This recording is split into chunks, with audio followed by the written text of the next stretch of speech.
The latest Cyclist-vs-Car Saga actually shows us something else So watch on to the end to know the real issue Here's the latest Cyclist-vs-Car Saga summarized for you. Don't see if you don't understand my answers, you idiot. So, by now you should have seen this video So basically this is what happened This group of cyclists suddenly become like authors in Singapore gather and then stop at traffic light, which is shocking Cycling following traffic rules is like eating crispy guo from your 菜本that you have left in your kitchen for 3 hours So this car is like and then the other cyclists move off but this last cyclist like a bit slow then the driver horned him twice and then after that this happened.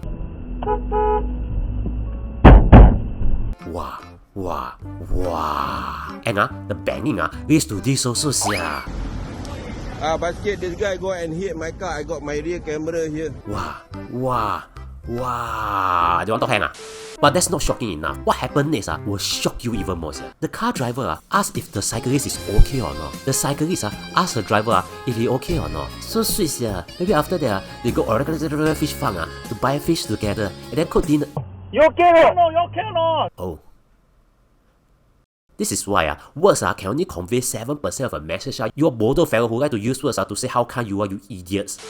So a tense exchange occurred What happened is basically the car driver said he got camera and the guy turned from green to red again. Then in the follow-up video that good defeat received, the driver also claimed the cyclist brake color Then the police were called in, but the cyclist was not taken in. They only take statement. However, it's revealed later that the cyclist is now assisting with police investigation into a case of mischief and international harassment. Intentional harassment. Now this will bring back memories of the Cyclist vs Lorry saga and the latest saga of a lawyer cyclist who jumped on a car bonnet to stop the car from moving, which leads to the question why are cyclists and drivers always hating each other Now before you think I side cyclists cause I dress like one tight shirt, tight pants and black shoes. Don't bother I'm the cat I don't choose size one I only choose the main dish.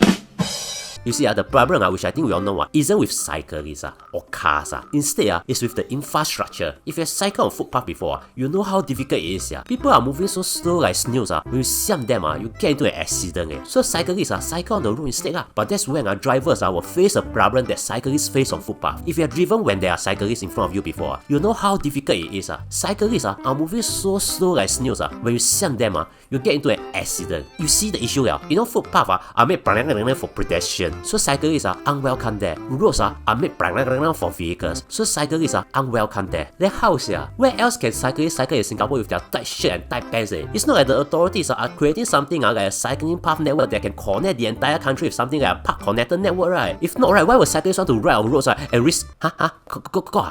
But of course even if 4 cyclists decided to cycle elsewhere, still got a problem you see E-bikes cannot be on the footpath but can be on the road. And of course food delivery riders won't use PCN to deliver a McDonald's you. So basically no matter what this problem will still exist So what's the solution Maybe it's time for us to be kind to be no don't use pretty words to sell the problem instead faster ask to come back to work In the meantime if you think you've learned something consider subscribing and also watch this video to be a little bit smarter